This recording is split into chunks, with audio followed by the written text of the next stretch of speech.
Gary Ricks. I'm the alumni representative. Good morning. Nichols, Vice Chancellor for Community Colleges. Good morning, sir.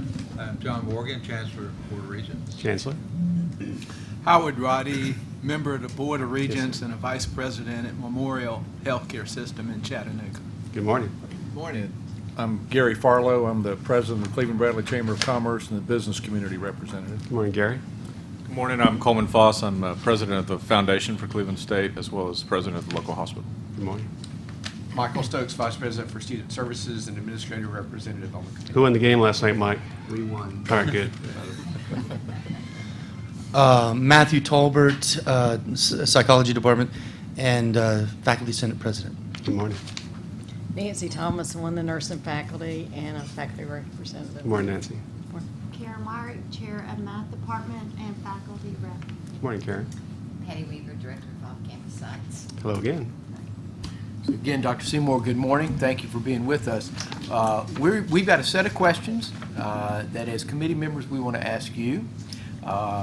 When we finish, we hope there will be time left where you can ask us questions that are on your mind, either about the job, Cleveland State, or in general about the system or whatever.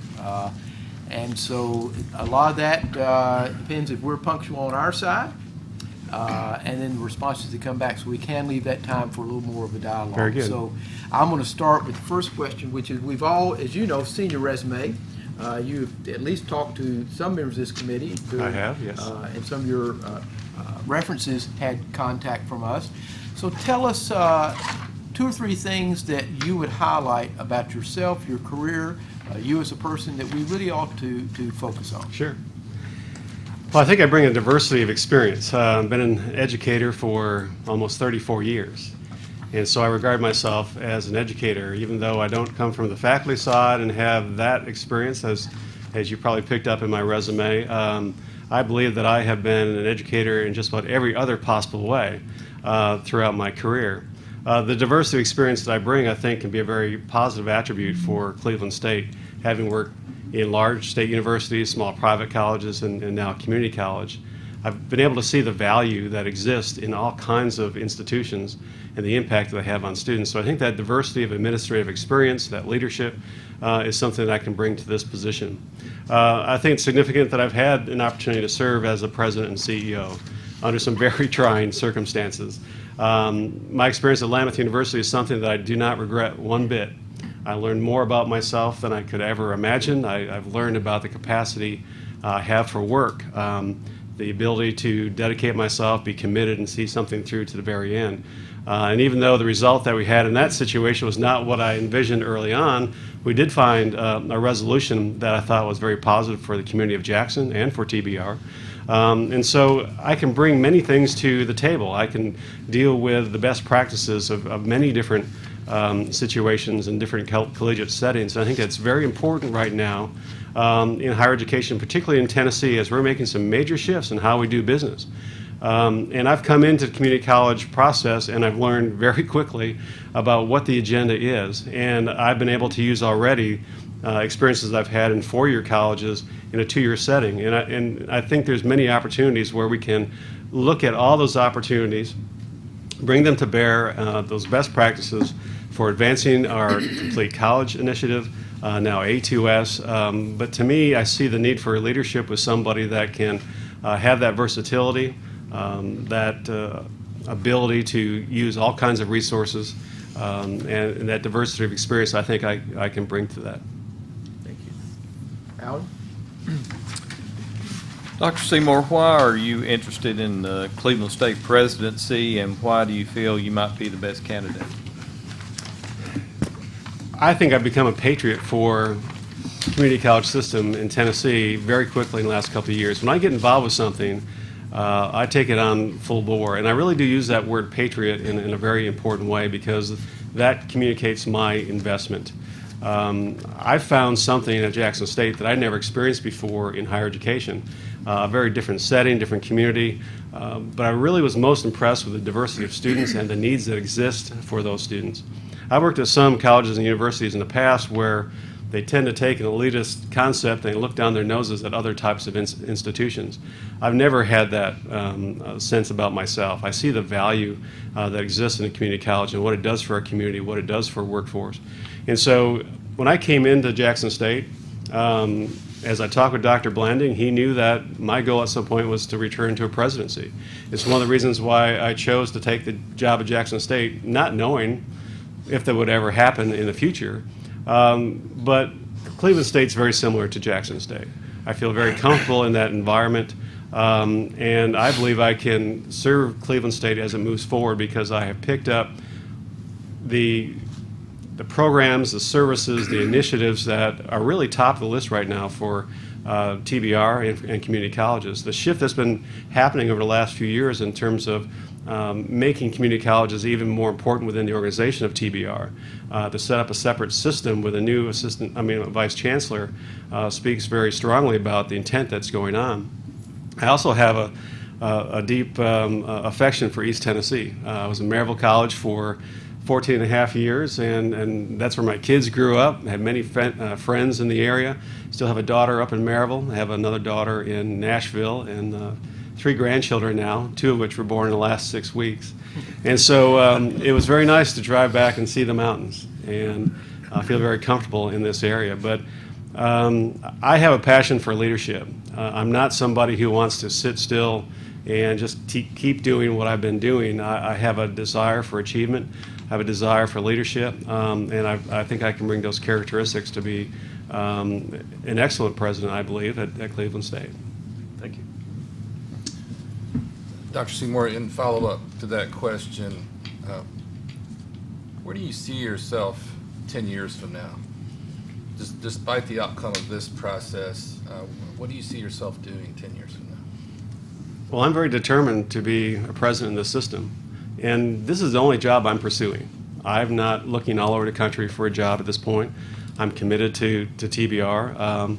If it works out that I stay at Jackson State for the next 10 years, I'm not going to be disappointed, not one bit, but I do desire to achieve a presidency within the system. So I'm very targeted and looking at this job. So my vision is that I'll be completing my 10th year at Cleveland State as president. I've been through many experiences. I've had many interviews and taken on different jobs, but I don't think I've ever desired a job more than the one that I'm seeking.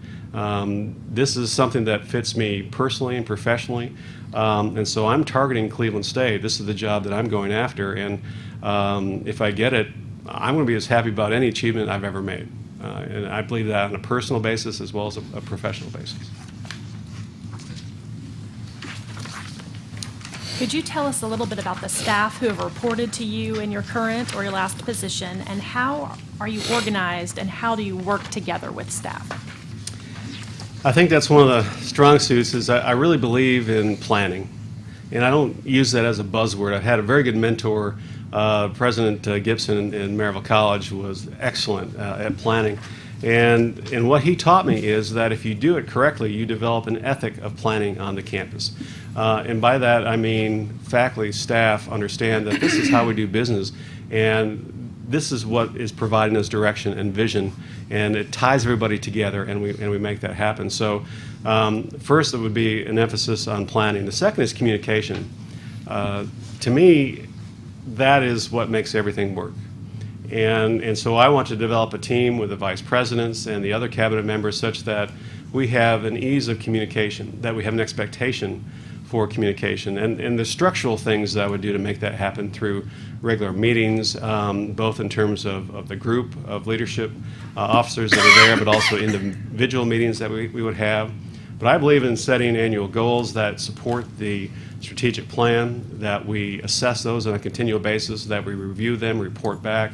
I like having little mini retreats. It might be a half day at my house where I bring in the senior officers and we sit down and deal with specific topics. Or we might review the goals that we're planning for the next year, or we'll update ourselves on our achievement for those goals for the past.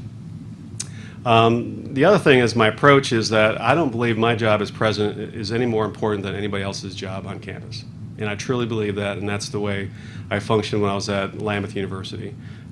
We all have a role to play. We all shape the environments that students interact in. We all shape the environments that make the work that faculty do as supportive and positive as possible. So I really would lead with a strong planning ethic, communication, and really working with the senior staff in a way that we are a team. And again, that's another buzzword, but that's the way I like to operate. I don't like the dictatorial approach. I'm more participative in my approach, but I'm not somebody who looks over people's shoulders. I believe in really empowering the people that have those responsibilities to carry out the mission of the institution, following our strategic plan, looking at our annual goals.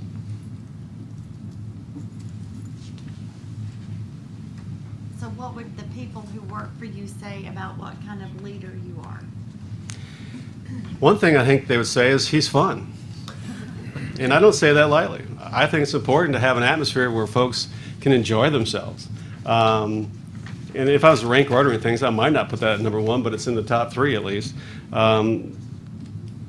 I approach the job, I think, in a fairly humble way. Like I said, I don't think my job would be any more important than anybody else's, but I have the responsibility of making those decisions and providing that leadership and ensuring that we accomplish the goals that we do. But I think we can do that in an atmosphere where we are collegial. I've also worked for institutions where, there's that silo mentality, that each vice president has their little kingdom and we've got to protect it and don't mess with my area. I don't like conversation about, well, I work on the academic side or I work on this side. There should be no sides. We're all one institution trying to achieve goals, and if I create the atmosphere amongst my senior staff that is along those lines, then I think they'll create that atmosphere for their staff as well.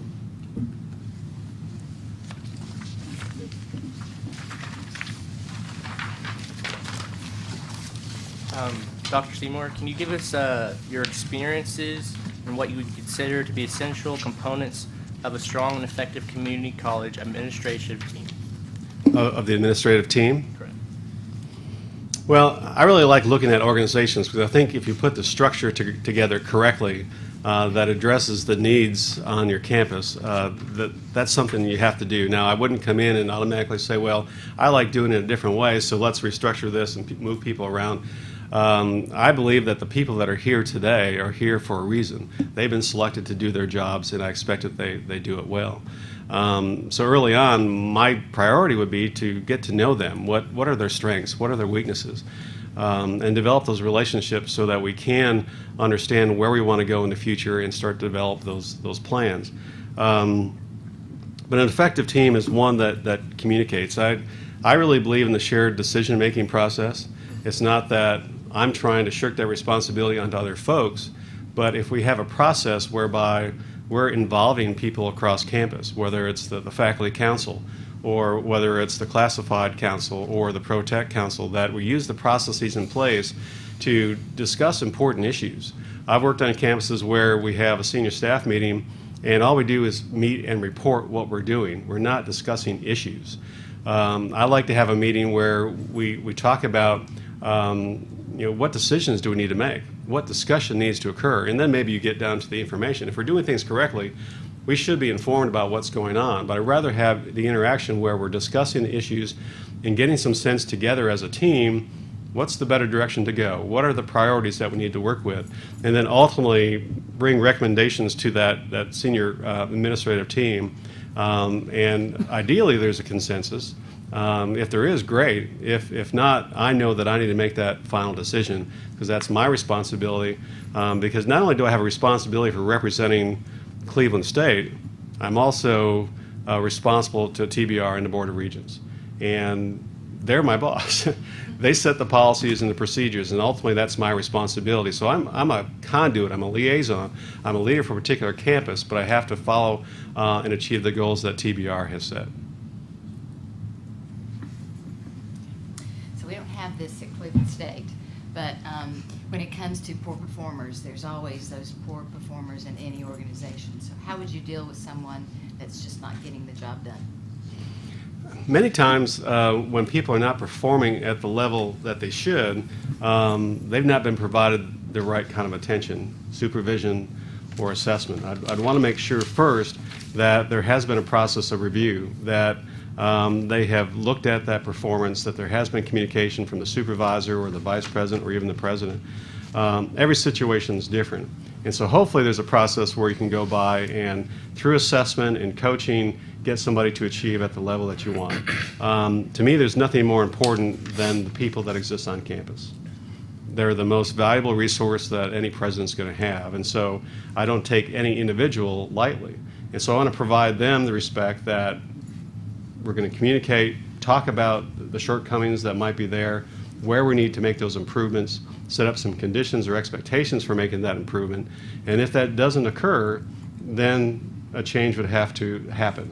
And I think if you go through that process and the faculty and staff are aware that those kinds of decisions could happen and have happened, and not in a fearful way, but out of a respect for a process and following the policies that we have, that ultimately we're trying to do the best job possible for Cleveland State, that sometimes we have to make those hard decisions. And I've done that in the past, and it's never pleasant, but ultimately, if we're trying to achieve the goals of the institution, we need to have everybody performing at a level that supports that mission.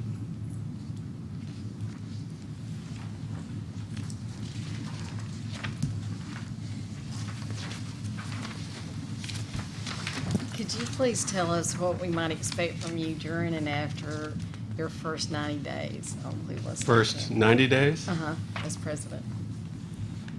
The first 90 days, well, first of all, I like being very visible and interactive, so people would see me all over the place. I would literally like to go have a meeting with every faculty member, every staff member, sit down in their office and pick their brains. And I think that would be at the top of my list to make that effort, because I think not only do I get the opportunity to gain that information, but I'm making a personal contact with them. They have the understanding that I'm making the effort to come seek them out, that I value their information and their opinion. And so I think both would be helpful from the point of view that I'm gaining valuable information, but I'm also developing relationships. And I think it would communicate to the faculty and staff that I'm interested in seeking them out and talking to them where they work, getting familiar with their programs, and having honest and open conversations. And I think if I can do that, then that would get me off to a great start. So in the first 90 days, that would be at the top of my list, is to sit down and talk with as many different faculty and staff in their offices as I could. So can I follow on that just a second? So after you've done that, what's the process that you go through to set priorities, where your time ought to be focused, where the institution's time ought to be focused? How do you develop what those priorities would be?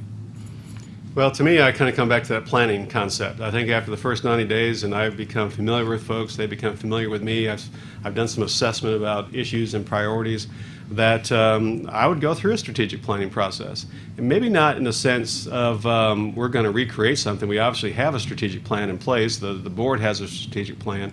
But I think we can kind of take that at a level below that and say, okay, these are the goals that we're expected to achieve.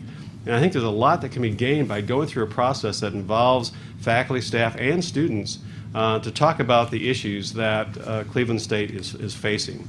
And really engage in that conversation such that we can identify those initiatives that are going to help us achieve that goal. So to me, by going through that process and engaging people in it, would really get that conversation going. It would reinforce the priorities that perhaps have already been set, but might bring up some other issues that we want to do as well.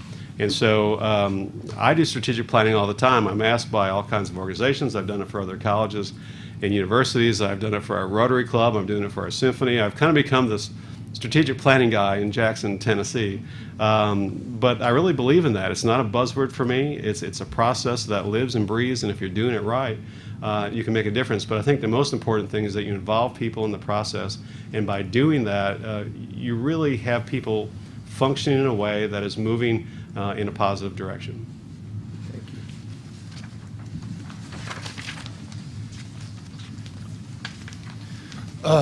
you. Cleveland State Community College, like other colleges, has many constituencies with whom it must communicate effectively. Given that there are perhaps different need-to-know aspects for different stakeholder groups, how would you go about assuring common understanding of Cleveland State's current issues and prospects for the future? the president's job is really to connect all the pieces.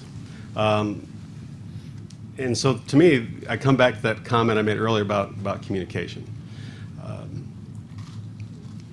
I would make sure that everybody knows they have that ability to come see me. And again, I'm going to go out and try to reach them. So I have to assess, though, in this situation, what are the roles that are the top priorities for the president, because there are so many different constituencies: students, faculty, staff, TBR, the local community, engaging with local officials and legislators and things of that nature. And so I'd have to learn what's the weight of each of those and where do I need to spend my time. Ultimately, I have to develop a balance for that. But to me, what I would reinforce is we are an academic institution, and that academic mission is preeminent. In fact, that's one of the things that goes back to my early years as a student affairs professional. If I look at one of the founding documents for the National Association of Student Personnel Administrators, the student personnel point of view written in 1937, the number one principle is the academic mission of the college is preeminent. And I've always believed that, and everything surrounds that. But even as I've worked in student affairs, our intent was, how do we shape environments to support that academic mission?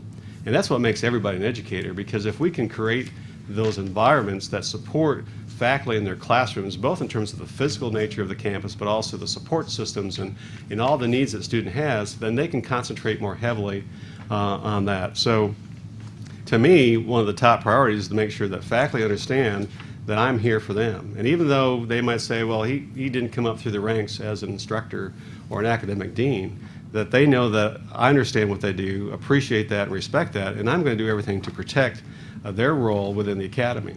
30-some years in higher education, I couldn't be successful without understanding that and working with that every day. So that's on the inside. Externally, I have to be very visible, and that's one of the things that I think I've been very productive at and effective at, getting involved in the community wherever I've lived. I've done that in Maryville, Tennessee. I've done that in Jackson.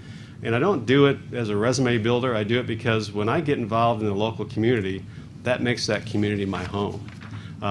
People get to know me, and so if there's an issue, they have no hesitation to contact me. We'll see each other in all kinds of situations throughout the community, and we can talk about those issues.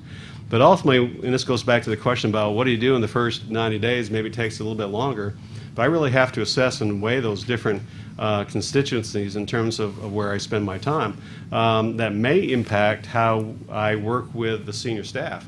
Because if there are requirements for me to spend a little bit more time with the advancement staff and do things out in the community to raise funds or develop relationships or partnerships, then I may need to ask my senior staff to take on some additional roles to support that. So again, that'll be part of that early assessment process. Thank you. Obviously, as part of the Tennessee Board of Regents system, the ultimate responsibility for policy resides not on the local campus, but with the Board of Regents. Can you describe for us what you believe are the characteristics of an appropriate relationship between the president and the board? Well, certainly understanding that I work for the Board of Regents. They set the policy and procedures, and my responsibility is to make sure that I interact with them in every way possible. And this is a level where I would need to learn some more things. I've certainly learned from a vice presidential level about interaction, working on sub-councils and things of that nature. But obviously moving to a situation where I'm working with a team of presidents, reporting to the vice chancellor as well as the chancellor, that those are new relationships that I have to form even further. I've developed some of them already. But I understand there's many meetings that take place in Nashville and all across the state, and I need to develop relationships with each of those individuals on the Board of Regents. They need to come to know me. I need to become part of their team.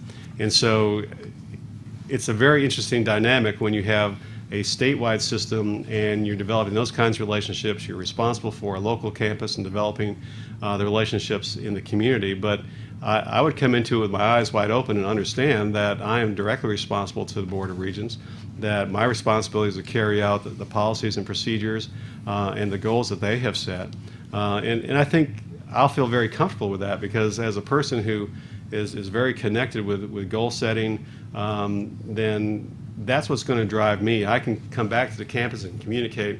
These are the priorities that have been set by TBR.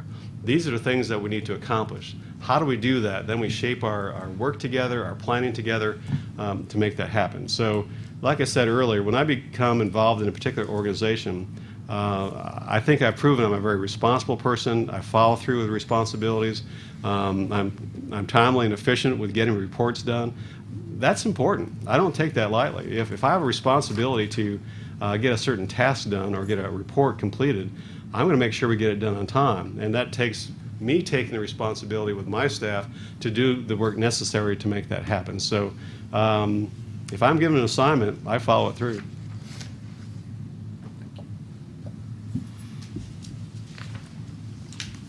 Dr. Seymour, you mentioned your we'll say ordeal at Lambeth, going through that process. What are 2 or 3 significant professional accomplishments that you have personally done in your career that you're most proud of, and why do you think they're significant? Okay. Well, I'll mention 2 that come to mind very quickly, and one was Lambeth University. Like I said, I don't regret taking that job. I think I went into it with my eyes fairly wide open. I didn't quite know 100% of the issues going on, but if you haven't met my wife, Catherine, she's here with me today. We made a very strategic decision. Our kids were grown and gone, and we knew we were taking on a great challenge, but we knew that we couldn't personally get hurt from that, and that I'd probably learn more things even if the worst happened. And in some cases that did, but I worked with a group of folks that were as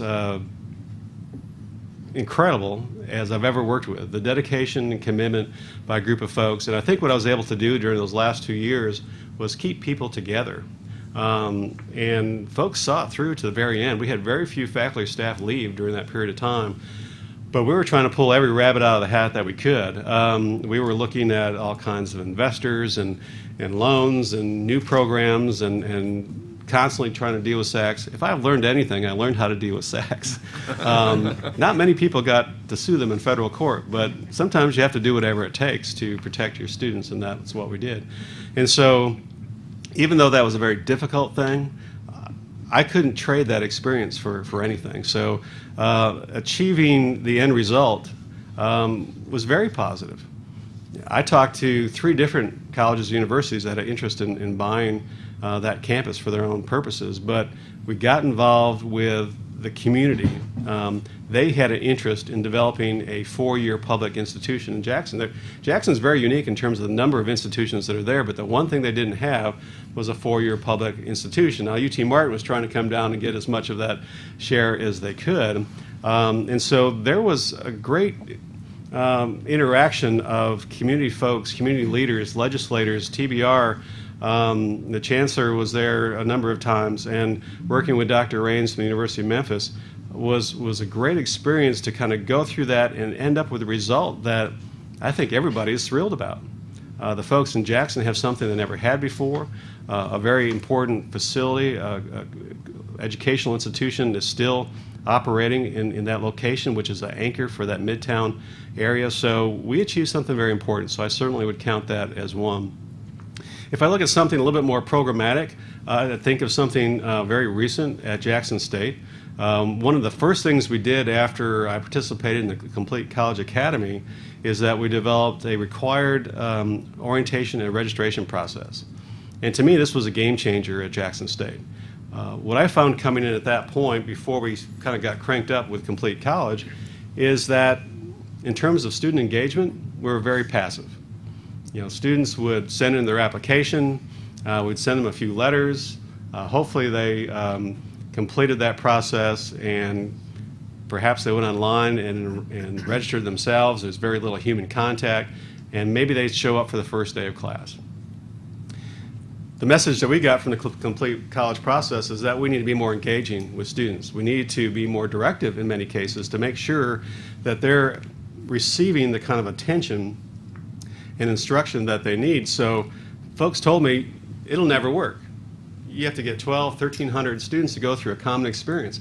So we said, okay, we'll take the more labor-intensive approach. we put together 104 sessions over the course of the summer, both on our main campus and our branch campuses, to make sure that they had a convenient opportunity to come participate in a 2.5-hour program. So maybe they had to take a little time off from work, but do our program, get back to work. It was very convenient in the sense that it was short in time. We gave them a brief orientation, but they went through a common experience with their registration. We made sure that they had a quality first semester registration. And I think that was huge in the total picture. The other thing we did is that we dovetailed in our student learning initiative, which was focused on online learning. And every student took a quick online assessment, which yielded a result as, is this person really ready to take an online class their first semester? Or maybe they're not. And that went into the advising that they received right there that day at that session. And so it has been a game changer on our campus. It told everybody that we could take a different approach in how we do business. And we can and should focus more on programs that deal with retention and completion. The results of that program were tremendous. Retention rates went up for new students from fall to spring. Our failure rate dropped. Our withdrawal rate dropped. So we achieved both on the academic success side as well as the retention side. And so that fits in with everything we're trying to achieve with Complete College. It fits in with funding formula. And ultimately, we're doing right by the students. That's the most important thing. And so we just sent in our bellwether application last week to see if that measures up this year as they go through that process. We hope that it will. But that particular program, not only because it was successful, but it was a game changer for our Complete College agenda, that folks went from a position of saying that won't work, they won't come, to actually making it work and achieving success. Now I think folks are more encouraged to take on other roles that are a little bit more directive, ensure that students are receiving the kinds of experiences that will lead to success. Dr. Seymour? Oh, I'm sorry, I missed this. You got an order. Yeah, we're also supposed to pause about 10 seconds to give everybody time to. I counted too fast. 9, 8, 7. Has everybody got their notes? Yeah. I got the easy one. Fast forwarding to it may be easy for me, it's probably not for you, but fast forwarding into the future, what would you like to be remembered for after your experience here at Cleveland State? I've been thinking about trying to get started, and you want me to think about getting done. Well, I think it's easy to say that if I was approaching a retirement party and I had to give some speech and talk about the things that I'm proud of, that we really shaped a new vision for Cleveland State during a very important time in higher education. Right now, I don't think there's any type of higher education more relevant than community colleges. And I say that with all sincerity, and particularly working in a lot of different settings. The access for education couldn't be more important. The opportunities for an economical way forward for students that might not have other means to get an education. The whole workforce development opportunity is tremendous. And community colleges have the ability to really be a leader, not only in Tennessee but across the country, in terms of filling those gaps that exist in providing trained individuals for the workforce. Our manufacturers need people with the right technical skills, personal skills. And so I've gotten involved with that on the Jackson State campus, really more from the advancement side, working with our faculty and workforce development staff to really promote ourselves and engage with local manufacturers. I was recently at a meeting with all the plant managers in the greater Jackson area, and there's several. And we've developed a new program for maintenance technology, which will be a co-op program, where individuals will be employed by the manufacturer. They'll take class 2 days a week on campus, and they'll be on the job 3 days a week, and the whole program dovetails together. And it's designed specifically to make sure that they have the diversity of skills that are needed to fill that gap. Community colleges can make that happen, I think, better than any other type of institution. And so even though community colleges have always been strong with the degree transfer types of programs, I think as we move forward, the whole workforce development issue is even more important. So looking back and having somebody talk about what were his accomplishments as president of Cleveland State, is that he took them through a very important transitional period in higher education. He was able to make sure that Cleveland State saw the writing on the wall, was able to be a leader in providing that type of education, particularly in workforce development and meeting the needs that exist in our society and our economy right now.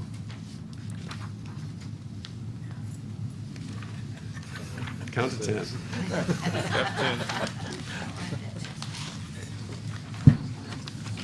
All right. Dr. Seymour, if you'd share with us your view on the relationship between business, financial responsibilities of the president of a higher education institution and the academic mission of the college. Right. The difference. Well, I absolutely have had experiences that indicated that you must do both. And certainly know one school that did not understand the business side. There's nothing more important to that. If we're going to maintain our mission as an academic institution, we got to take care of the business side of the house, that we need to be solid to ensure that that mission continues and operate as a fiscally responsible business. And I think faculty are understanding that, and they want us to make sure that we're doing those things because that's what's going to allow them to keep doing the things that they do. And I think we have to look at that from a number of dimensions. One is the whole thing about enrollment. We can't take that lightly, and I think in the past, and this somewhat comes from my experience at Jackson State, is that we weren't intentional about it. In fact, I came to Jackson State, and believe me, I'm not trying to speak negatively about Jackson State, but what I found there was they didn't even have any enrollment goals. They were admissions and recruiting processors. They'd go out to the high school fairs, they'd collect applications, and whatever came through, came through. So what we instituted at Jackson State, under my direction as Vice President for Student Services, is a totally revamped recruitment process where it's really a 4-year model. That's really the simplest way to describe it. But we strengthened ourselves and added additional recruiters. We set up territories within our 14-county region, which is huge for us. And we set up goals for us to achieve overall, but each individual recruiter had goals. And that's how they were being evaluated and motivated to get the applications and convert them to acceptances and then get people enrolled. I know the Chancellor, Vice Chancellor, and other staff members have been meeting with the community colleges starting this week. I missed the meeting on Monday at Jackson State because I was here, but really looking at that whole enrollment issue, because even though we've been making headway with completion, if we look at the enrollment numbers, we're kind of on a downward trend. And so you're not going to be able to maintain those completion goals if you're falling short on the enrollment goals. So I think we need to be much more proactive and take on some new practices to make sure that we're getting people in the door to start with. And then obviously there's the whole retention and completion agenda, which I think we're all very familiar with. But the other part of that, and that's why I've been excited with my position currently at Jackson State, working in institutional advancement, is that we need to identify new ways of bringing revenue into the institution. And if I've heard Dr. Blanning say this speech once, I've heard him say it dozens of times, but I think he's exactly right. If you look at over the last period of time, I'm not sure if it's 10 years or 15 years, but going from a situation where the state might have been providing 80% of your operational budget to now being a place where it's 40, 45% of your budget, that's a huge change. And that means that more responsibility goes on to students, both in terms of their tuition and financial aid and everything else. And if we're trying to mitigate that and keep the burden off the backs of students, then we need to find new ways of bringing revenue into the institution. So I know many of the institutions have institutional advancement programs, but we were very purposeful about putting together a unit that brought together all of our external relation individuals and staff members to focus on fundraising, redeveloping our alumni association. Our alumni association has essentially been dormant for the last 4 years. We've been doing nothing to reach out to those individuals. But what we've done very quickly is developed an annual campaign that goes throughout the academic year. We started with our internal giving campaign. We finished that a few weeks ago, and for the first year we turned things around. We've been on a downward slide for 9 years, and for the first time we went back up. We had 25% additional faculty staff donating to our internal giving this year because we made it a fun and positive process. The staff got into it.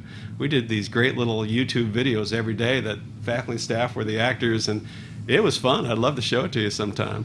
Now we're following up with our foundation board. In fact, this Thursday night, we're doing a one-night campaign with them. We're taking them out for a nice dinner, and we're going to make sure that we have our foundation board fully on board, because I think we need that to springboard into the spring when we're, for the first time that I know of, are going to do a comprehensive alumni and community campaign.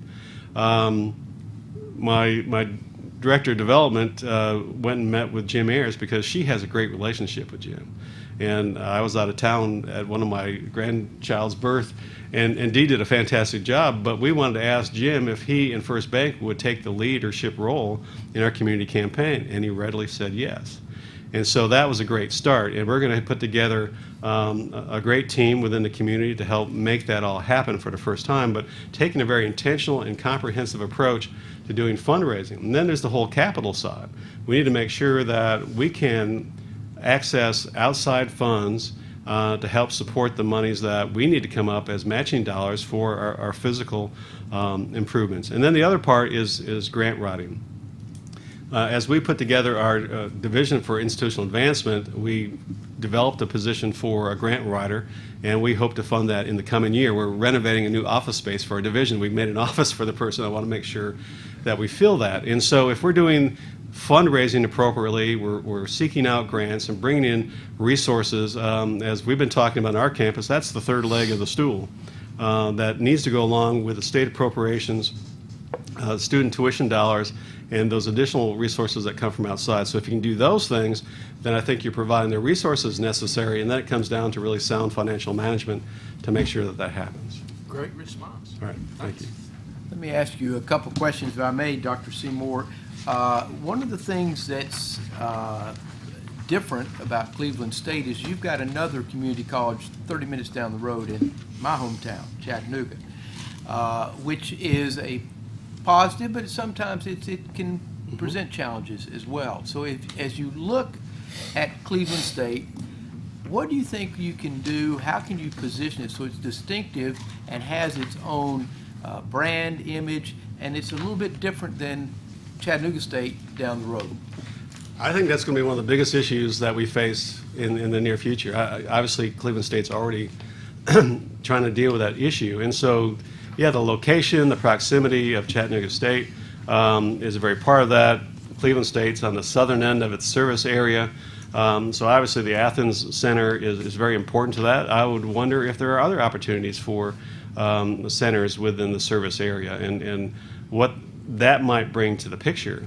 But my first approach is that I'm going to do everything possible to protect and present Cleveland State in the most positive way that I can. And I'll protect it like a mother hen, dog, whatever animal you want to think of. But if I were president here, this is my school, this is my territory, and not from an adversarial point of view, but I want to make sure that we provide every opportunity possible to achieve, and so I need to develop relationships with my fellow presidents, and they need to understand that I'm not going to take a back seat to anybody. And so this is our region. We're going to take priority in our region, and we need to come to understanding about how we're going to protect that. I've seen it in West Tennessee. Dr. Boyer and Dr. Blanding have a good relationship, but they make sure they communicate when they feel like somebody's impinging upon somebody else's territory, whether it's recruiting for students or working with manufacturers or looking for donors. And we need to understand that in our service area, Cleveland State is going to take priority. And if there's an opportunity for advancement or a relationship with a manufacturer, that I'm going to do everything possible that we have the lead role in that, and we're going to have the lead relationship in that. But I need to do that in a positive, collegial way, but my colleagues will understand that I'm going to be that champion for Cleveland State so that we're taking advantage of every opportunity that we can. Thank you. And my second question is about the governor's drive to 55. Mm-hmm. You've talked about complete college, you talked about retention. Community colleges clearly are the vital piece of reaching the governor's goal. How do you see that changing some of the roles and missions at a community college to be able to bring in, that drive to 55 set of goals that are out there? Are there some things that you think have to be done a little bit different than we're doing now? It may be, and I think the governor has really set the tone for that. I mean, recently we just developed our relationship with Western Governors University. We now have a relationship with the University of Phoenix. We have Rebecca Nazarene on our campus who is got an office and looking for students to transfer. So I think part of it is developing those kinds of relationships to give our students every opportunity that is out there so that they understand that if I come to Cleveland State, that not only is that just an entity of itself, but it has all these connecting points and that I have many opportunities to advance my career, whether I'm looking for a 2-year degree or looking for a 4-year degree or moving beyond. I've mentioned this to some of the staff the last couple of days, and I'm a brainstormer. I like coming up with ideas. I think I'm very creative. I like thinking along those lines. And so to me, no idea is a stupid one. Sometimes I come up with ones that aren't so good, but I like to express those. I like to be in an atmosphere with folks where we're free to express those ideas because that's how we understand what those possibilities are. If we're not in that kind of mode and people are not feeling free that they can express those ideas, then you're not going to get very far. And so I'm not exactly sure what lies out there. I've certainly seen the discussions that are happening. You know, what do I think about possible, bachelor degrees at a community college? Well, I'm willing to explore anything. I'm not ruling it in, not ruling it out, but there may be some specific situations that are special to our area. It might be special needs that exist with our employers and manufacturers in the area that might say, we need to do something different at, I know I was going to say Jackson State, but at Cleveland State to make that happen. And so I wouldn't close my mind off to anything. Everything has its risks, everything has its rewards. But I think you have to look at those opportunities in an appropriate manner, involve the right people in that discussion, and go through that planning to see. But I would not rule it out because things have changed so quickly, even the last few years. It's going to continue to change. I can't help but think about a quote from Will Rogers. Will Rogers said, even if you're on the right track, if you just sit there, you'll get run over. And my friend Gerald Gibson up at Maryville College, his quote always was, routine is the enemy of progress. And I believe in both of those things. And so I wouldn't be one to kind of sit dormant and just kind of doing the same old. That would drive me nuts. And I wouldn't be doing my job. But I would look for those opportunities that exist out there. I'd be open-minded about it. But I'd work with the local community, the campus personnel, and with TBR to explore those things that might lead us to a brighter future. Thank you for your responses. Now, Can I ask one follow-up? yes, Gary. You touched a lot on workforce development. Of course, being the business community representative, that's an important part of my role here. But there seems to be a big disconnect between companies that are hiring. They'll go through 1,000 applicants to get to 100 employees, going through an assessment process. The problem we get into is that there's no follow-up with those folks who failed the test or didn't get hired and that kind of thing.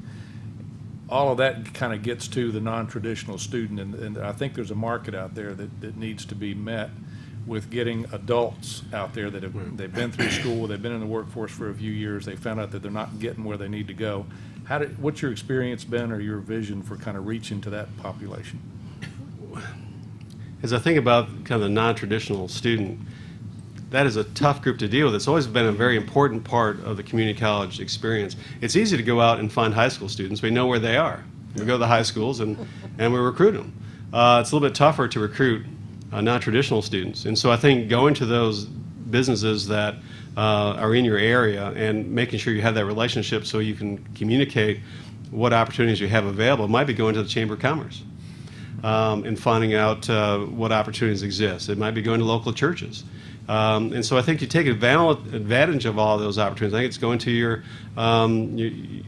veterans organizations is another approach that you can take to actively recruit non-traditional students. I think I've seen the numbers dropping of non-traditional students attending college, but that probably has the most opportunity in terms of growing our enrollment is in including those folks. So in the situation that you mentioned, that there may be somebody who lost their job or something else happened to them, that we can reach out to them. So if you have a relationship with a plant and if they're laying off workers, well, let's go do a session at their plant that shows them what opportunities we have available at Cleveland State to talk about how we can get you re-educated or re-engineered in your career to get engaged. So if we have those relationships, then we can go directly there and help make that happen. But I recognize the difficulty with non-traditional students because they're not as easily identifiable as the high school market.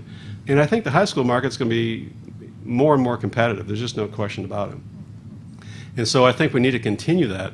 The other thing that I didn't mention earlier is I think it's very important that we take every opportunity to market ourselves in the community, in the region. I think in the past, community colleges didn't take that very seriously. They might have been doing some, TV ads and billboards and things in the paper and just not very intentional about that.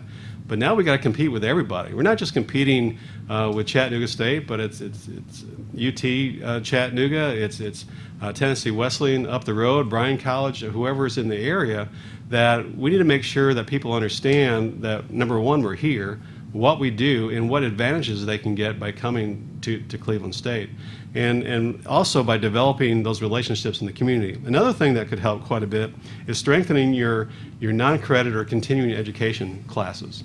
Sometimes they don't need a degree, but they might need a certificate. Or they might just need to take a class that's going to help them in their job or get started moving in another direction.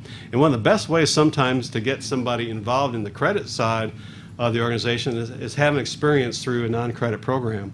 And if you have a robust non-credit program, in many ways that's an entry point for folks to say, I went and took that class on whatever at Cleveland State. I really enjoyed that. I got to spend a little time on campus.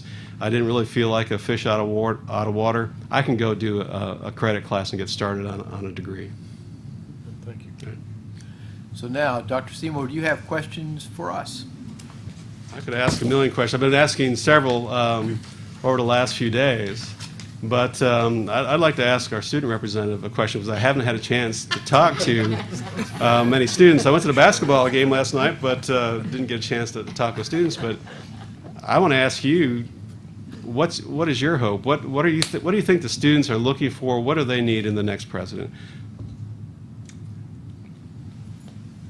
In my opinion, what are the students looking for and to see as the next president, I would say students are looking for, well, I don't know if all students, but in my opinion, I would say... Well, student leaders are certainly the ones in the know, so I would appreciate your opinion. Right. I would say someone with a vision and someone who is can actually get groups together and actually coordinate and get things going in the right direction. And that's one, yeah. Well, and really what you're talking about is engagement. And Right. to me, there's nothing more important. And if there's the biggest difference I've seen, obviously, between a 4-year institution and a 2-year institution is the whole issue of student engagement. When people live on a campus, they're kind of a captive audience, and they're looking for something to do on campus, and you can get them involved. And I certainly have seen that if a student's not engaged, they drive on campus, they get out of the car, they go to class, and they get back in their car and they go away. You haven't had a chance for engagement. And I think there's been a tendency in the past that, well, faculty or staff will come up with a great idea, and they'll try it once, and we didn't get many people to come, so they stopped doing it. And I think if you come up with those good ideas, you have to keep after it and do it the second time or the third time or the next year and start developing a relationship and an expectation that we do these things at Cleveland State. I've been very aware of the Community College Survey of Student Engagement. And it's one of the first things I got involved with at Jackson State. I studied that thoroughly, did a presentation for our faculty and staff in service. And it really showed us where we were lacking. What reputation we had for our service providers on campus. And so I think there's a lot that can be done, and a lot of it is the attitude that the staff and the faculty have about providing for the customer. Some people regard customer service as a dirty word. I don't. Even though I don't refer to students as customers, in the business sense, they certainly are. And not that we're trying to provide them everything they want. I think we need to provide them the things that they need and meet them in the right way. And so coming from a student services background, I certainly believe in that customer service concept, but I think that leads to that engagement that allows things to happen, whether it's more activities on campus or traditions. To me, I think it's really important for community colleges to have traditions that people engage with, and I think it just builds on itself. As you can develop some small victories of student engagement, they build on themselves, and then you start doing more. But I appreciate your answer.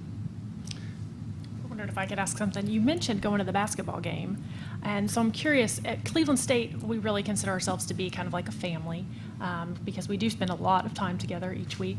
But I'm curious, what do you think the president's role is in fostering that sort of atmosphere among the staff and the faculty and keeping us away from that silo mentality?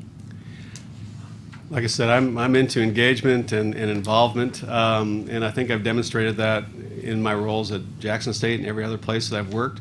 I think, again, that comes from a strong student affairs background, which I think, in some ways, being a student affairs professional for many years has provided me a skill set that a lot of other people don't have. I mean, you talk about the ability to connect and engage with people. You're a problem solver. The most important thing I've done at Jackson State is that I was the person that was handling all the appeals. You get to know every situation that students are dealing with, every problem that they're having, all the challenges that they have for staying in school. I mean, that tells you so much. But I'm used to be very invisible. In fact, my whole adult life has been in colleges. My children grew up on college campuses. They went to every basketball game, football game, play, whatever. And so I went last night because I was curious. But I was accused by somebody of scouting your team, so when Jackson State comes next week, they might have an advantage. I really wasn't trying to do that. But to give you an example is at Jackson State, I am the PA announcer for our basketball games. I just love doing it. I used to do radio broadcasts for college basketball games, and it was something that I could do to give back to the community. At the time I was supervising athletics, I wanted to support my staff, and so I think I need to lead by example. And if I'm participating in those activities, if I'm encouraging my senior staff to attend those things as well, then that becomes contagious. And so again, I approach it from a positive point of view, trying to be fun and engaging, and try to be a role model for those kinds of interactions. Do you have other questions for us? Well, I have not had many opportunities to actually interact with regents on the board. I've been to a couple meetings where I've seen you in action, but I'd like to turn the table a little bit and ask you, what do you expect of a community college president? You want to go first? Well, I'll start it. I think since I've been on the Board of Regents, we have really seen a transition in the way that you look at a community college and the roles that it serves. I've said earlier that I recall when the system got created, it was to have a opportunity within 50 miles of where anybody lived in this state. Right. And unfortunately, we left that sort of sitting out there, in my opinion, for too long. Now, there's an effort underway right now at the Board of Regents.